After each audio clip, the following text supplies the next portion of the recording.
Didn't they sound amazing?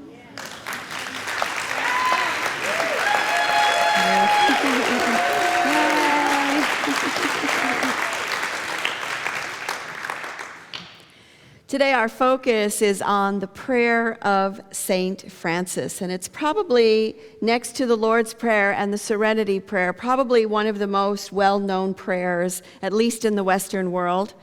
It has been prayed for hundreds of years, and it has been sung even today. Some of our current artists are recording this song. So it is in your bulletin, and I just want to begin with this prayer. Lord, make me an instrument of thy peace. Where there is hatred, let me sow love. Grant that I may not so much seek to be consoled as to console, to be understood as to understand, to be loved as to love. For it is in giving that we receive, it is in pardoning that we are pardoned, and it is in dying that we are born to eternal life. Basically, if we were to sum up this prayer, it would mean that we are agreeing to be a harmonizing presence in the world, rather than a discordant presence in the world. We're agreeing to be a harmonizing presence. This month, our theme is about being an instrument. And when I spoke a couple of weeks ago, it was the idea of that being an instrument, we need to be ready to be an instrument, because the truth is that we're all called.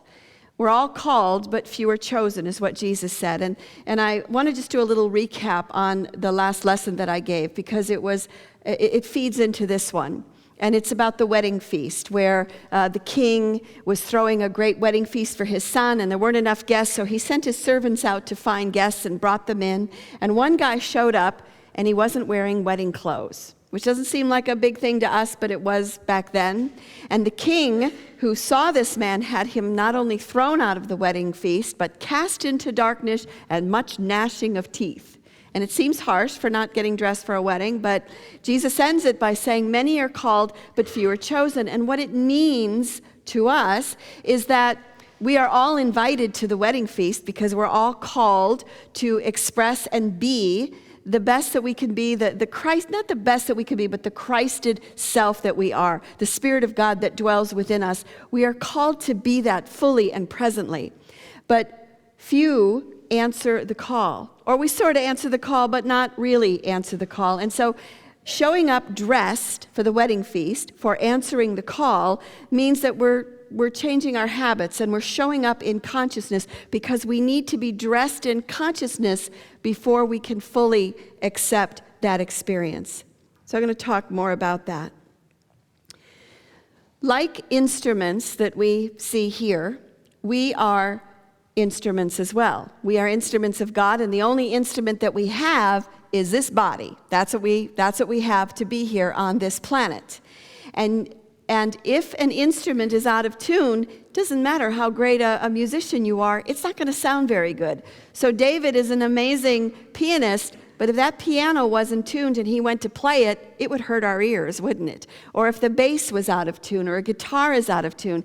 And the truth is that we're instruments of God, but sometimes we're out of tune, don't you think? I mean, sometimes I'm out of tune, and it's hard to be an instrument of peace when we're out of tune, and it's hard to answer the call. It's hard to show up fully dressed for the wedding banquet. And it is then that we bring disharmony to a situation instead of harmony.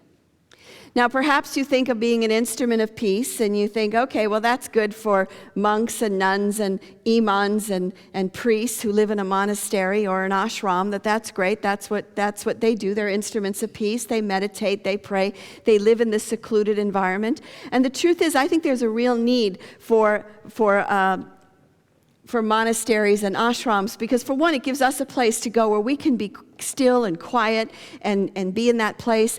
But another, the people who live there, who are meditating and living this monastic life, are creating the harmonious energy field not only for themselves or for the land or for the place in which they live, but for all of us, because those vibrations go out to bless the whole world.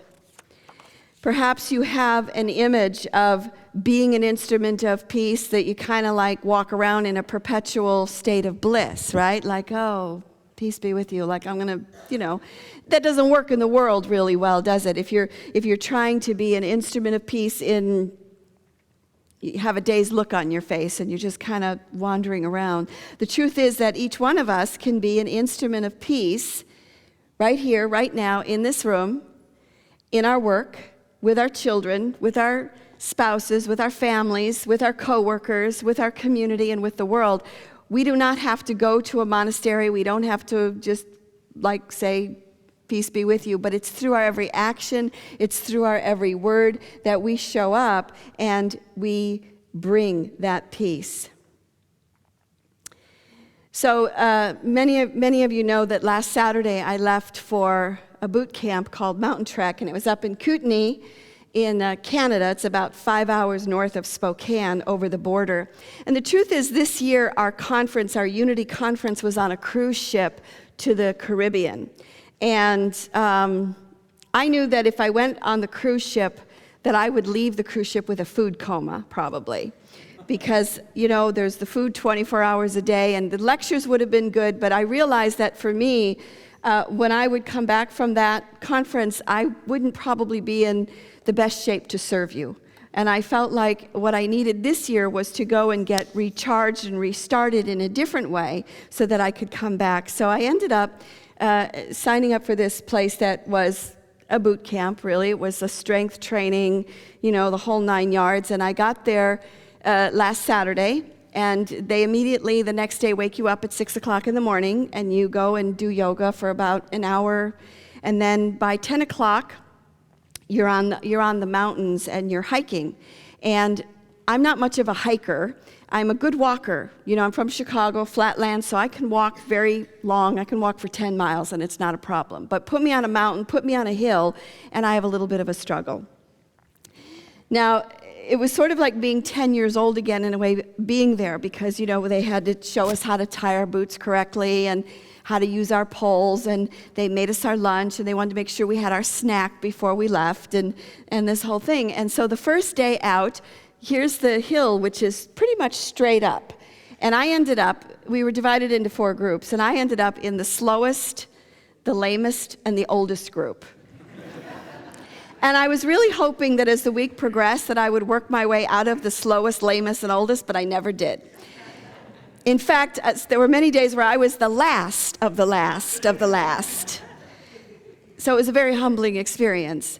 And our first day out, we started up the mountain, and we had a goal in mind, and we never made that goal. We had to turn around. Our group had to turn around and come back. We were the only group that had to turn around and come back.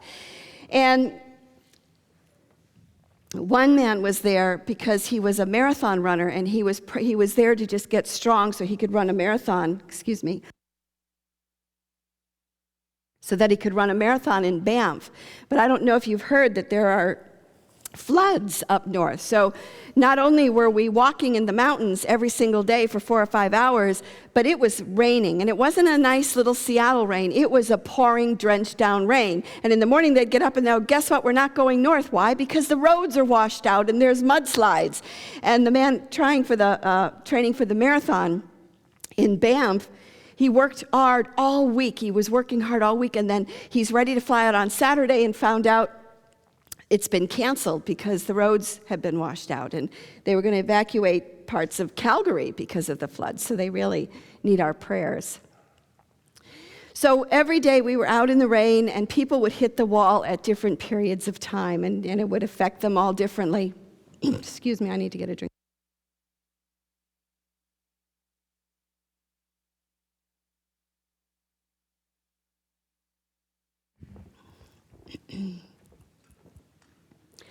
So on Thursday, I hit the wall because I kept continually being the slowest. I felt like I kept thinking, like, why am I here? I'm too old for this. I'm not strong enough for this. And on Thursday, the guide came to me that I had, and she said, you know what? my knee also hurt. I wasn't able to walk very well on top of it. So she's like, just come on out anyway, and we'll go on a fairly easy hike. We'll do about an hour or two, and if you can't keep up with the group, I'll just walk with you separately. Okay. And then she said, and you know what? If you would rather, we can walk for an hour or so, and then we can go visit a yoga ashram if you'd like. And so for me, it was like a carrot. It was like, really, I get to go see a yoga ashram if I walk in the mountains for a couple of hours? Great. And so we walked, and she was very gentle, she was very kind, and I ended up going to the ashram for just like 30 minutes to walk around, to see the temple, to see the grounds. And what was interesting to me is that I have been trying to go to that particular place since I moved to Seattle in 1990. And I never got there, one, because at first my kids were too little and I couldn't get up there, and secondly, I just sort of forgot about it. But the Swami was Shivananda Radha, who has now died. I didn't get to meet her, but she's from the lineage of Shivananda, which is where I studied in the Bahamas. So it was almost as if God was speaking through her in that moment when she said, would you like to go and visit this ashram? It was like I was getting a message from the universe that was saying, you know what? It's fine. You're okay. You're on the right path. It's great. And the reason I'm sharing this story is what I noticed in all the guides is that they were being instruments of peace. Now, were they living in a monastery? Or no, they weren't. They were hikers. They were outdoor folks. And were they walking around going namaste to each one of us? No. In fact, religion and God and spirituality, very little entered into any of it. But they were being instruments of peace because what they did is they didn't baby us, but they also didn't boss us. They weren't judgmental, and they weren't enabling either. They were just very like, okay, come on, you can do it. Just push yourself to the next level. Just push yourself to the next level. And they were being instruments of peace in that moment because they were calling out the good. They were bringing harmony to each and every one of us. And it was an intentional process on their part to be this way. They were guiding us and they were helping us along without whining and complaining. They never judged us, and because they never judged us, we never judged each other. Instead, when someone fell behind or was hurt, we would stop to help. And yes, we judged ourselves, but they never judged us. So they were teaching us how to be healthy and strong, and they were doing it in a loving and compassionate manner. And this is being an instrument of peace because they were bringing strength and harmony. Now, we get out of tune in our instruments of these bodies because of stress. And we live in a world where there is a lot of stress. So when someone says, well, reduce the level of stress in your life, it's like, well, yeah, where am I supposed to go live? Maybe in the ashram. Maybe that would help, because we live in a world that is filled with it. And we can become angry, we can become frustrated, we can become depressed. And when we think about our species as humans, when you think about for thousands of years, our ancestors lived in the same town or the same village, yeah? So they live in the same town, they live in the same village, they're surrounded by family members, they're surrounded by community, and yeah, maybe they worried about each other and were concerned when someone got sick or hurt, but now the world has grown so big because of the internet that we not only know our own family's problems and our friends and maybe our coworkers, but now we know all the problems going on in our city, and we know them going on in the country. And if that weren't enough, we know all the problems that are happening in the world. And we feel it, and we're affected by it. So we know that there's floods in Calgary. We know that there's people dying in Afghanistan and Pakistan. We know, about Oklahoma. And so we have that stress that comes into our lives, and we feel that. Another issue that is different than has been over the last, it's new for us, say in the last 100, 200 years maybe, is that because we grew up in a small village in a small town, you kind of knew what you were going to do when you grew up, right? I mean, if your dad was a carpenter, then you probably were a carpenter. If your dad was a shoemaker, then you were a shoemaker. So it might have been a little confining, but you kind of knew what your life was about. We have so many decisions to make in our lives compared to our ancestors of a couple hundred years ago that no wonder we have stress. Think about the number of decisions that you make in a day. How many decisions do you, you don't have to give me a number, but just think about how many decisions you make in a day. And how many decisions did you make just getting here this morning, right? You have to look in your closet, you got to pick out what you're going to wear, what time are you going to leave, where are you going to park? You know, there's just all these small decisions that need to be made. Our ancestors probably had, 2 outfits maybe to choose from, in their whole lives. And then think about when you go to work, how many decisions you have to make when you get to work. And those are just little decisions that we are faced with every day. What about the big decisions that we have to make in life, like what college am I going to go to? Or what town am I going to live in? Or who am I going to be with? Or which job am I going to have? Or when am I going to retire? Or the big decisions are endless.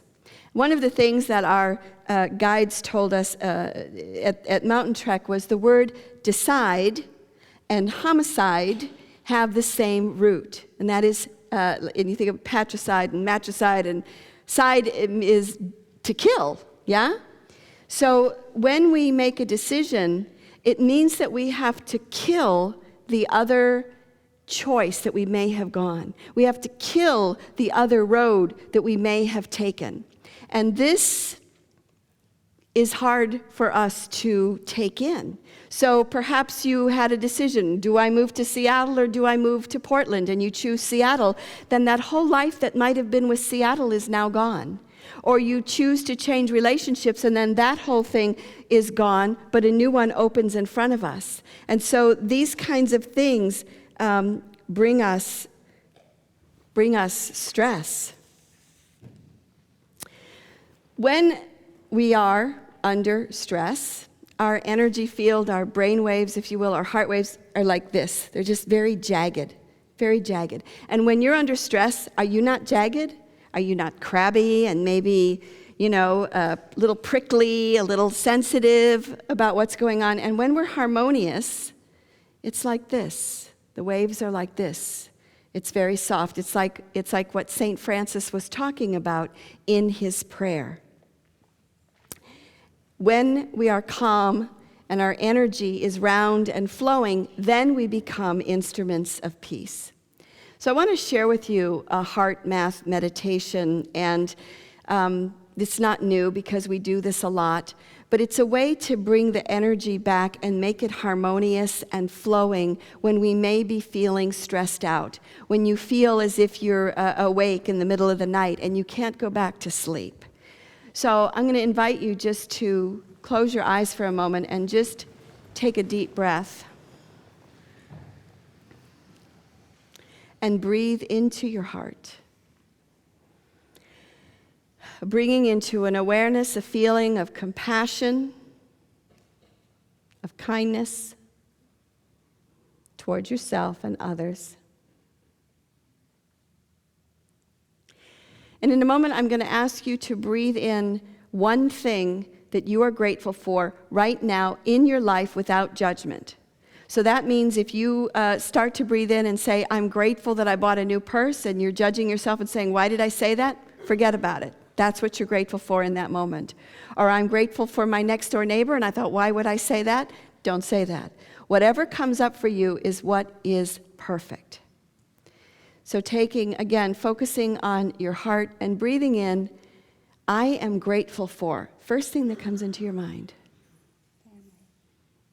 Say it to yourself silently. And then exhale out and exhale it into the world. And then breathe in again. I am grateful for.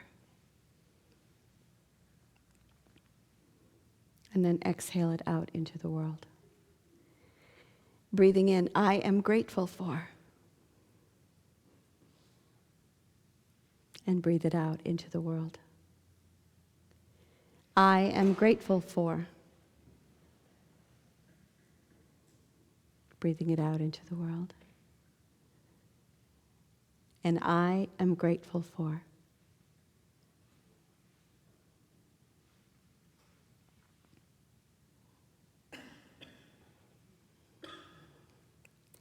And then just let that energy settle and just notice not only how you feel, but notice how the room feels. Doesn't your heart feel more expansive? Doesn't the energy feel deeper? So this is the work of being an instrument of peace. And when you're ready, you can open your eyes, come back to this time and this place. So this is one of the ways that we come back, that we get dressed for the wedding banquet. It is one of the ways that we answer the call. It is one of the ways that we change our consciousness. It's how we become an instrument of peace. So it's great, we did it here at church, it's fine. But if you find that you wake up in the middle of the night and you can't go back to sleep, one of the analogies I like about waking up in the middle of the night is like, when you have your computer and you have it closed but you didn't turn it off, and so it's in standby mode or sleep mode, and then you open it up and it's right back to the last screen that you left it on. And sometimes it's like that for us, isn't it? It's like we don't totally turn off and then we wake up and there's the screen, it's back up again. And the thing is, if we let that screen continue to stay on and go off in our heads, we can be up for another, hour and a half. But rather than let that screen go on, we can close it and just go to the heart space and just lay in bed and say, I'm grateful for whatever comes into your mind without judgment. Just 5 breaths. I'm grateful for. I'm grateful for. And see if that doesn't drop you into a deeper place. Another place we can try this is when we're in the midst of an argument, right? Just to step aside for about a minute and just say, give me a minute. I'm grateful for. I'm grateful for. I'm grateful for. And change the energy. When we do this, we become instruments of peace. We're not off in a monastery somewhere. We're not just walking around saying, it's great to walk around and say namaste. It's wonderful. But we're doing it in the moment. We're taking energy that's going like this, and all of a sudden, the energy is going like this.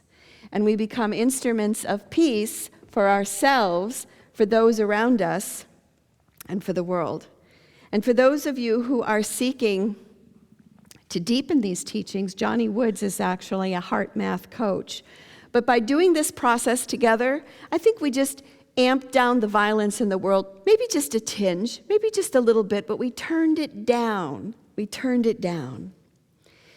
So the truth is we are all instruments of God, and I'd like to close by all of us reading together, if you have it on your program, if you have a program with you, the prayer of St. Francis. And you'll notice that the entire thing is not here, but enough of it is. So before we read it, let's read it consciously and with heart. So I invite you again to move to that place that you just were in about appreciation and gratitude.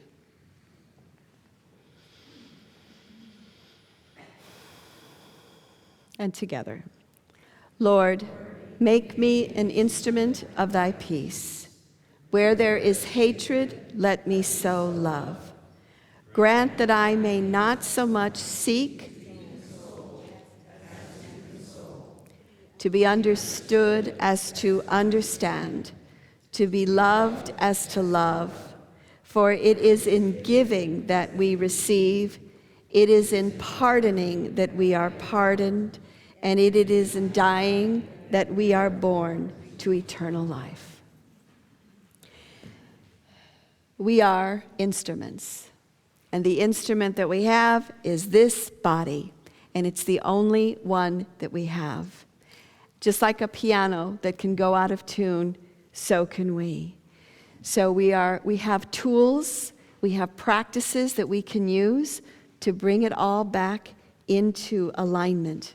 We don't have to go off to a monastery or an ashram, although it's great to go there and to center in.